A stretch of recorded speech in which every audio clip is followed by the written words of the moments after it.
Okay, so we just finished talking about the processes by which cells, eukaryotic cells, process the RNA. The next thing we're going to talk about is how eukaryotes control gene expression. So the regulation of gene expression is more complex in eukaryotes than prokaryotes. And this is because multicellular eukaryotes have other demands. They have to create different cell types using the same set of genes. And so this requires just a more complicated and dynamic process to regulate gene expression. And we call this differential gene expression. And so turning on different genes in different cells. And this is responsible for forming specialized cell types. In the cells I study, I'm looking at differential gene expression between cells like neutrophils, which is a really important white blood cell, and other white blood cells like monocytes. And we think about how differential gene expression allows cells to arrange into tissues, coordinate their activity, and form a multicellular society, which we call an individual. And so we're going to take a look at some of the ways in which gene expression can be controlled in eukaryotes. Okay, so we're just going to talk about each of these really briefly. This chapter 19 goes into a lot of details, but I just want to introduce you to some of the ways in which gene expression is controlled at different levels. And so just to start off, there's some mechanisms shared by both prokaryotes and eukaryotes. So eukaryotes, like prokaryotes, can control gene expression at the transcriptional level. So turning in DNA into mRNA. And this has to do with promoter sequences and the regulatory proteins that bind those promoter sequences. We can also control which mRNAs get converted into proteins. And we can exert post-translational control by modifying proteins, either by glycosylating them, adding sugars to them in the Golgi, transporting them to different areas, activating them with phosphorylation, or degrading them by ubiquitinating them. So we've talked about a lot of these gradually when we talked about different signaling pathways or even in mitosis. So these are all shared. But there's some unique things that eukaryotes do. And so we'll talk about these in a little bit more detail. But eukaryotes can remodel their chromatin, so that's this DNA protein complex, to allow genes to be accessible. They can also control the process of RNA processing. And they really regulate mRNA stability, okay? And so we are going to focus on these four. So we're going to focus on transcription. Now, right, the transcription is controlled both prokaryotes and eukaryotes, but it's slightly more complicated in eukaryotes. And then we're also going to talk about chromatin remodeling and RNA processing. And if this is a topic that really interests you, you can take a class in molecular biology and learn a lot more detail about each one of these steps. Okay. So first, let's talk about chromatin remodeling. So just to remind you, DNA is wrapped around proteins called histones, and we call this DNA histone complex chromatin. And in eukaryotes, the DNA is very tightly packaged, extensively packaged around these histones to form these really tight structures.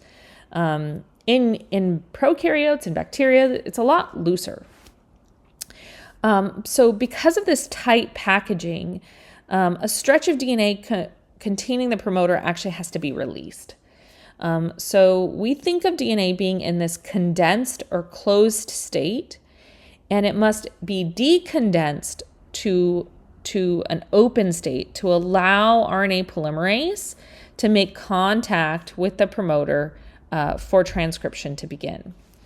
And so your textbook will go into a lot of detail about how these histone proteins are modified to allow this closed chromatin, that's this tightly wound DNA protein complex, to loosen up and become open and allow access to RNA polymerase and to promoters. Okay, So the next thing, and again, I'm just talking about these really briefly, but the next thing we'll talk about is the regulation of transcription, right? So turning this DNA into mRNA. And again, it's shared, the processes are shared with prokaryotes. They also regulate this process by binding repressors and activators. So that means that they're both under both positive, right? Those would be activators, or negative repressors, control. But in eukaryotes, the regulatory sites, they can be close to and far from the promoter. So they have many more of these sites, and they can be at distant sites as well. In addition, in bacteria, sigma interacts with the promoter. So just that one protein. But in eukaryotes, there's large sets of transcription factors that interact with core promoters and other regulatory sequences. And this is really important for that differential gene expression. So we have activators and repressors, and different cells express different genes due to these activators and repressors, and due to the fact that they have different transcription factors.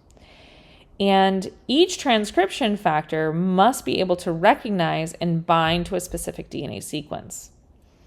So genes encoding transcription factors might be expressed in response to signals from another cell, cells in a particular tissue, and that cell is then signaled to activate a transcription factor that causes that cell, maybe that cell is at first a stem cell, it doesn't know what it is, to eventually then become a muscle cell. And then it produces transcription factors specific to muscle cells. So it enables that phenotype of a muscle cell. And then that turns on the production of muscle cell specific proteins.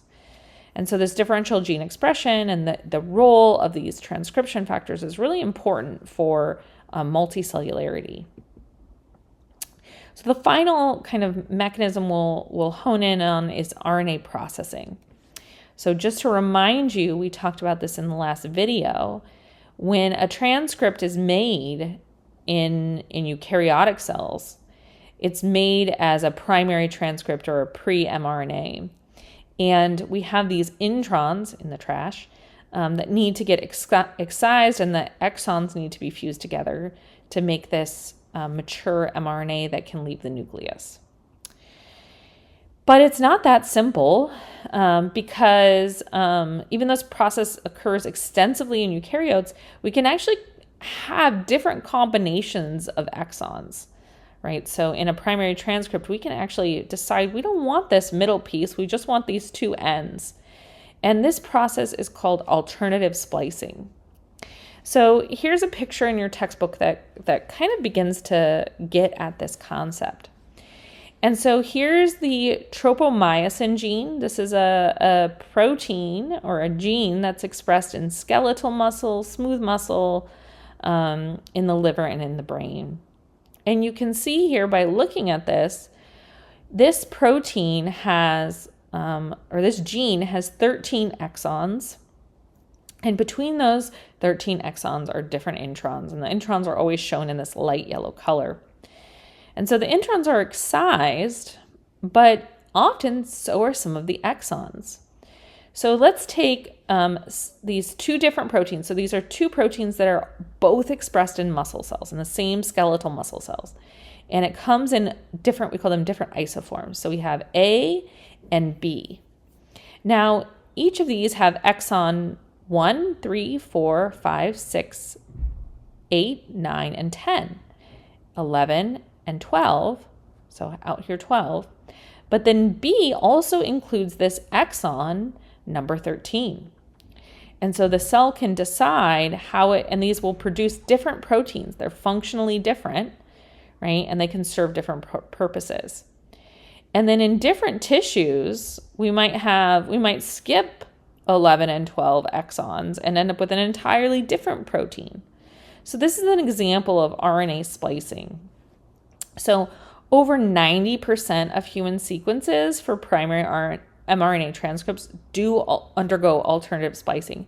My favorite example is antibodies. And so the alternative splicing in antibodies decides what kind of antibody that you make, and also whether antibodies are expressed on the surface of cells or secreted. So it's a very cool process.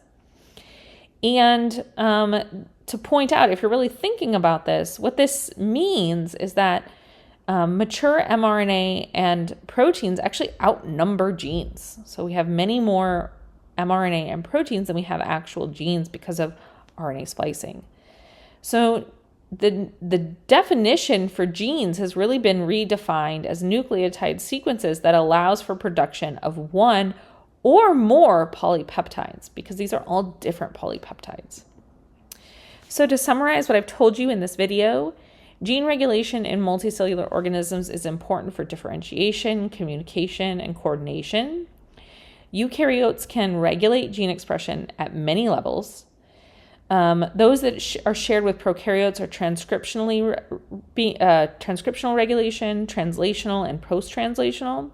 And then unique to just eukaryotes are this extensive chromatin remodeling to open up the chromatin, RNA processing to choose which exons need to be in a mature mRNA transcript.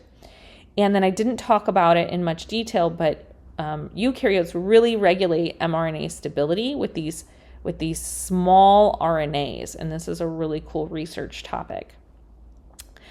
So for this video, we focused on more complex transcriptional regulation, right? Turning on specific transcription factors to get specific cell types, on chromatin remodeling and RNA processing. So that's it for this video, and on to the next.